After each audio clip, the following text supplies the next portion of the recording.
ఆడలా ఒక్క నిమిషం అంటారు మైక్. నిన్ను కూడా సస్పెండ్ చేస్తారు ఇప్పుడే, మీటింగ్లో ఉండగా సస్పెన్షన్ వస్తుంది. ఇట్లా ముందుకు వచ్చి మాట్లాడు.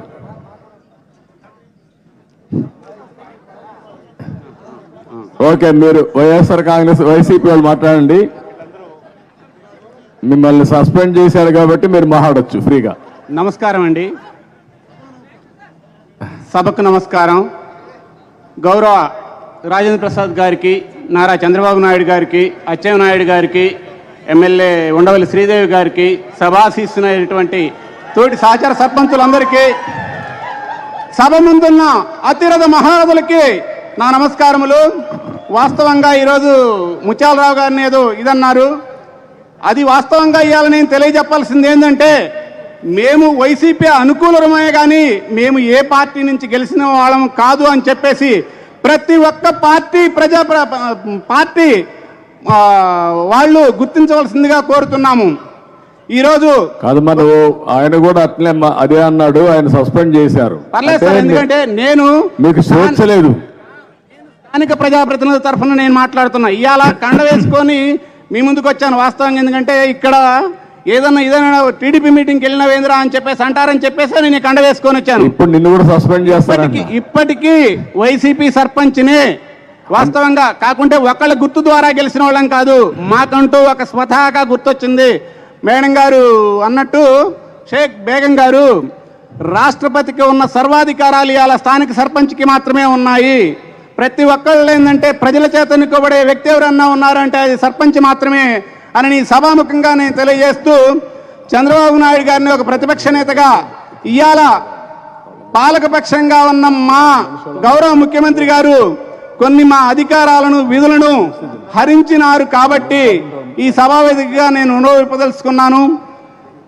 దీర్ఘకాలంగా ఉన్న కరెంటు బిల్లులు గౌరవ కీర్తిశేషు మన ఎన్టీఆర్ గారి, స్వర్గీయ వైఎస్ రాజశేఖర రెడ్డి గారు కానీ, మాజీ ముఖ్యమంత్రి వర్యులు చంద్రబాబు నాయుడు గారు కానీ కరెంటు బిల్లులపై ఎప్పుడూ ఇంత ఇబ్బంది పెట్టిన దాఖలాలు లేవు. దీర్ఘకాలంగా ఉన్న కరెంటు బిల్లులు అని చెప్పేసి చెస్లు రూపంలో ఇచ్చేసి ఒక్కొక్క పంచాయతీకి వచ్చేసి 20 లక్షల నుంచి 2 కోట్ల దాకా ఉన్నాయి. దాని మీద గౌరవ మాజీ ముఖ్యమంత్రి వారి ప్రతిపక్ష నేతగా ఈ సభావేదికగా ఆ పాత బిల్లులను రద్దు చేస్తారని సర్పంచులందరూ కూడా చాలా ఎంతో ఎదురుచూపుగా ఎదురుచూస్తున్నారు. స్టేట్ ఫైనాన్స్ కార్పొరేషన్ ఇప్పుడు 14వ ఆర్థిక సంఘం 15వ ఆర్థిక సంఘం నిధుల నుంచి మన పంచాయతీ సర్పంచులకి కొంత ఫండ్ పడుతుంది. అలాగే ప్రతి ట్యాక్స్లో మనము స్టేట్కి ఎంత కడుతున్నామో సెంట్రల్కి ఎంత కడుతున్నాము. స్టేట్ ఫైనాన్స్ నుంచి సింగిల్ రూపీ కూడా రాలేదు. గత ప్రభుత్వంలో మరి మన దాంట్లో కూడా ఇచ్చారో లేదో నాకైతే తెలియదు, కానీ నేను గత 3 సంవత్సరాల నుంచి సర్పంచ్గా కాబట్టి నెక్స్ట్ మీరు వచ్చినట్లయితే స్టేట్ ఫైనాన్స్ కార్పొరేషన్ ఓపెన్ చేసి స్థానిక ప్రజాప్రతినిధులు, స్థానిక ప్రజల అవసరాలను గమనించి స్టేట్ ఫైనాన్స్ కార్పొరేషన్ ఓపెన్ చేసి ఆ నిధులు సమకూరుస్తారని సభావినంగా తెలియజేస్తున్నాను.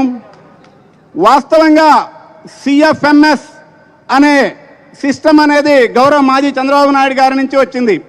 ఆ రోజు వాస్తవంగా టెక్నాలజీని వెంటబడే క్రమంలో సార్ కూడా సిఎఫ్ఎంఎస్ అనే ఒక విధానం తీసుకొని వచ్చి కొంతవరకు, ఎందుకంటే మినిమం 10th పాస్ అనే జీవోను కూడా తీసుకొని రావాలనుకున్నారు, కానీ అది కొన్ని పరిస్థితుల వల్ల వెనక్కిపోవచ్చు. ఈరోజు సిఎఫ్ఎంఎస్ నుంచి డిజిటల్ సిగ్నేచర్ అనే రూపంలోకి వచ్చిన తర్వాత ఇంతకుముందు ఎందుకంటే పెద్ద ఆయన 90 అనేవాళ్ళు, ఎందుకనగా దీని మీద ఎంత క్వశ్చన్ చేస్తున్నాను అంటే మన స్థానిక ప్రజాప్రతినిధులుగా 10 చదివిన వాళ్ళు మోర్ దెన్ 50% తక్కువే ఉంటారు. దీనివల్ల ఎందుకంటే ఈ డిజిటల్ సిగ్నేచర్ ద్వారా ఒక్క నిమిషం అన్న, డిజిటల్ సిగ్నేచర్ అనే విధానంలో అన్న ఓటీపీ చెప్పమని చెప్పేసి ఇదే నుంచి పాత చెక్ పద్ధతినే కొనసాగించవలసిందిగా కోరుతున్నాను. మరియు మనం అవన్నీ ఇచ్చాం, డిమాండ్స్ 16 డిమాండ్స్. ఒక్క నిమిషం అన్న, టైం లేదు ప్లీజ్, ఎప్పటికే లేట్ అయింది, సహనం కోల్పోతాం. అర్థం చేసుకోండి, చాలా సార్లు అవకాశం. ఒక్క నిమిషం. గౌరవ వేతనం కూడా ఈరోజు 3,000 అంటున్నారు. మినిమం 10,000 ఆశిస్తున్నారు సర్పంచులందరూ కూడా. దానిపై కూడా ఓకే. మీ సవివరమైన వివరణ ఇవ్వవలసిందిగా కోరుతున్నాము.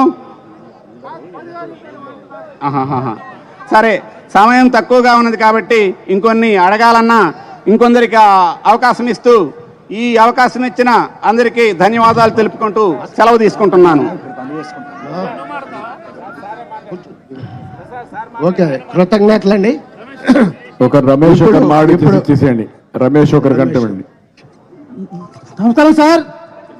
మేము 50 సంవత్సరాల నుంచి కాంగ్రెస్లో ఉన్నాం సార్. ఈసారి వైసీపీలో సర్పంచ్ సార్. రేపు మీరు అధికారంలోకి వస్తారు సార్, ఖచ్చితంగా సార్. ఆ తిరుపతి జంకన సాక్షి చెప్తున్నాం సార్. రేపు మీరు అధికారంలోకి వస్తే మా వైఎస్ఆర్ పార్టీ వాళ్ళు 80% ఉన్నారు సార్.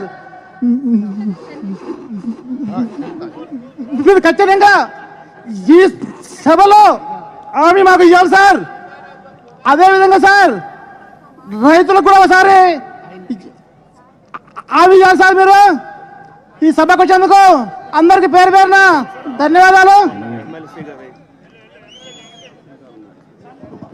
ఓకే.